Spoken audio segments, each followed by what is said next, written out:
If you enjoy my videos, please subscribe and click the notification bell.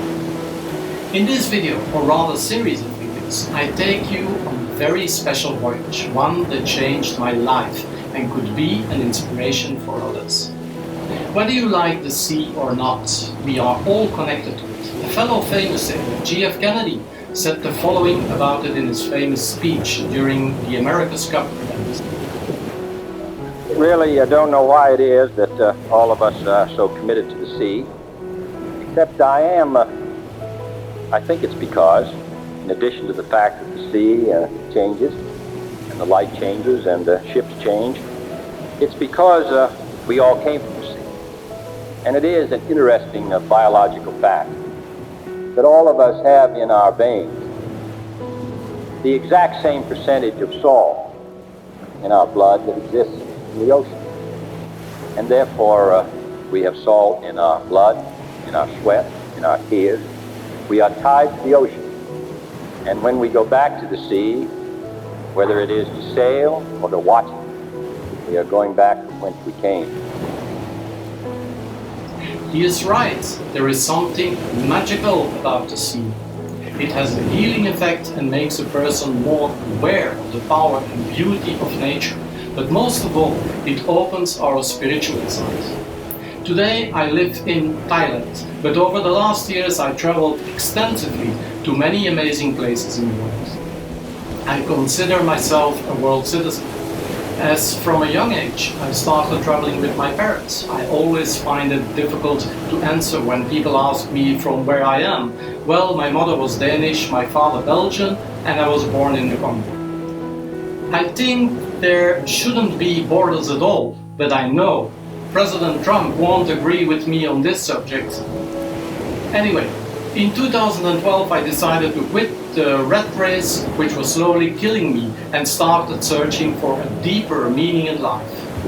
Building a career and making money didn't give me what I was searching for in life.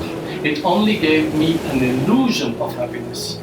I sold or gave away most of my belongings and moved onto a boat, a decision that would change the course of my life. It all started in South Africa, where I was living at the time.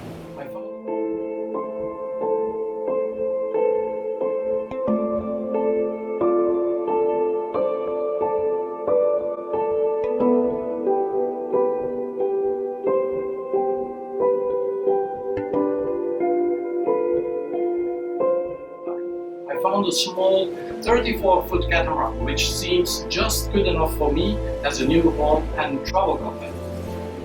It was built in a small boatyard by the name of Copland Boats in Johannesburg, South Africa. I lived in Cape Town at the time, so I took a flight to Johannesburg to have a first look at the boat, which was on my list.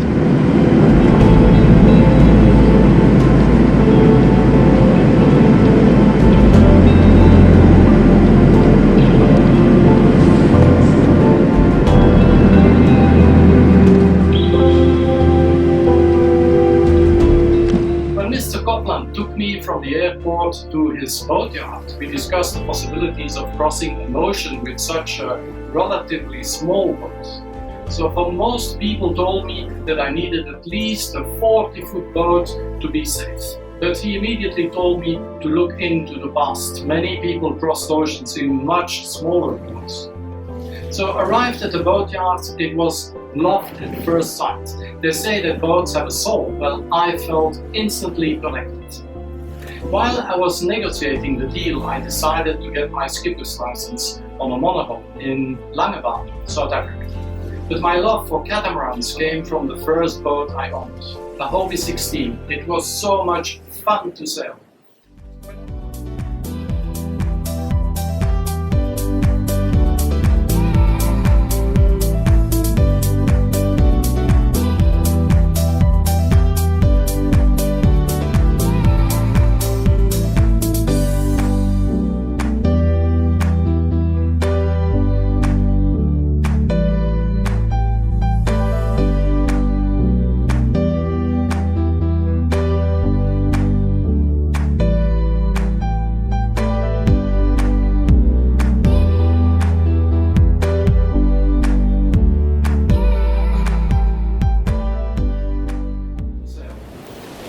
was sailing the small 16-foot hobby which I had in Ghana, where I was working at the time, I imagined that maybe one day I could live and sail on a larger version. Well, you see, dreams can come true if you believe enough in them and work towards your goal.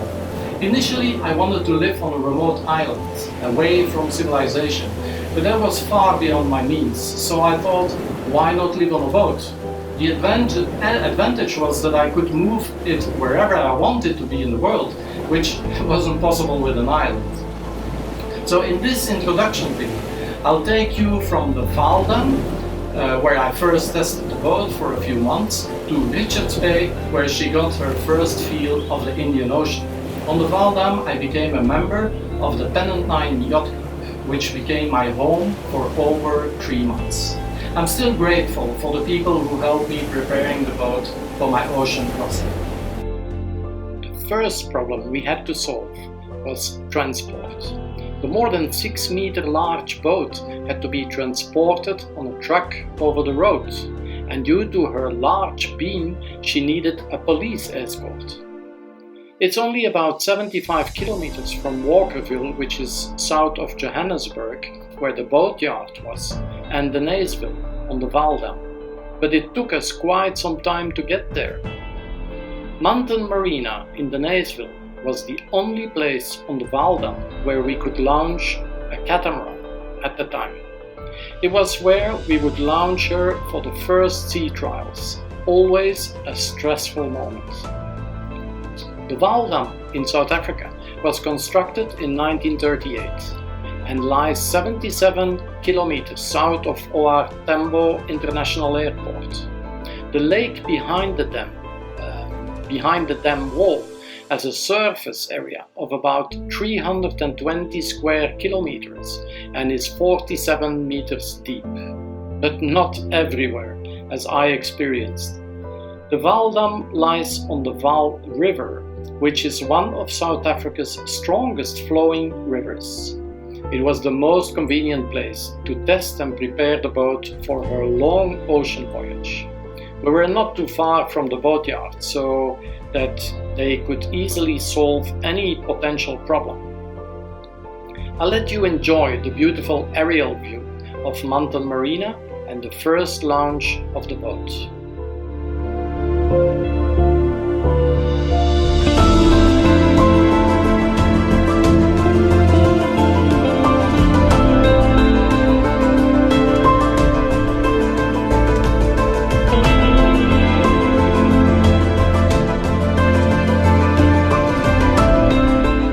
Checking all the seacocks to see if no water was entering the boat. All was fine. She felt immediately as a fish in the water, and for me, a big relief and happy skipper. After installing and calibrating the autopilot, it was time to sail to her temporary home, which was on a mooring at the Pennant Yacht Club, where I was would further test and equip her for the long voyage ahead. The Vaaldam wasn't the right place to test her seaworthiness, but certainly good enough to test all systems and a quiet place to finish the boat's equipment.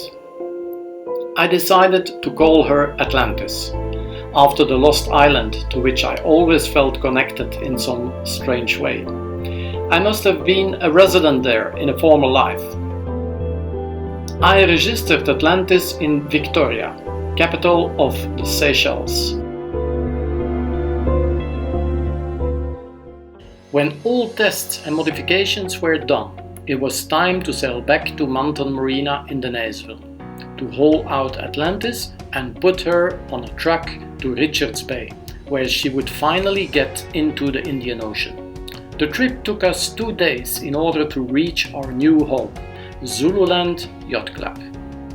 Another pearl in the KwaZulu-Natal province, not very far from Maputo in Mozambique. Richards Bay is a town in KwaZulu-Natal, South Africa. It is situated on a 30 square kilometer lagoon of the Mlatuze River, which gives it one of the country's largest harbors. Richards Bay also has the deepest natural harbour in the continent. In the next clip I let you enjoy the beauty of KwaZulu-Natal province. I can only recommend you to visit this beautiful part of South Africa, if you have the chance. This is KwaZulu-Natal, home of the Zulu Kingdom.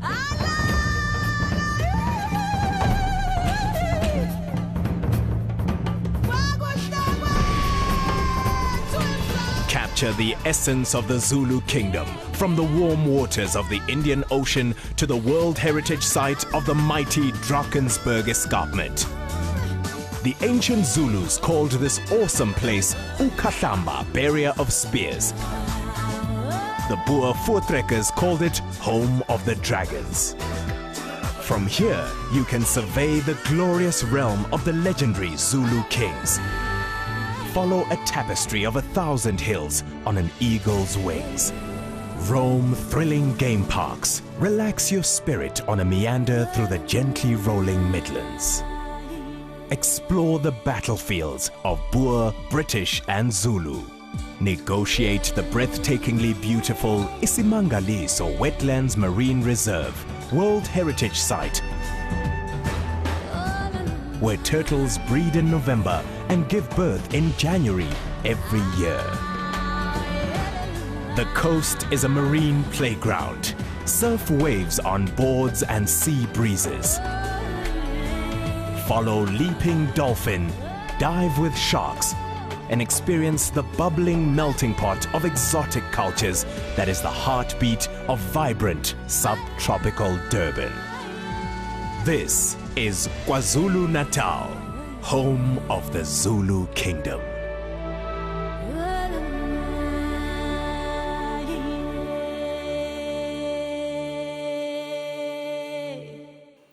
In my next video, we will continue the trip along the most beautiful South African coast. Thank you for watching. I hope I can inspire others to realize their dreams in life. Keep well. Bye.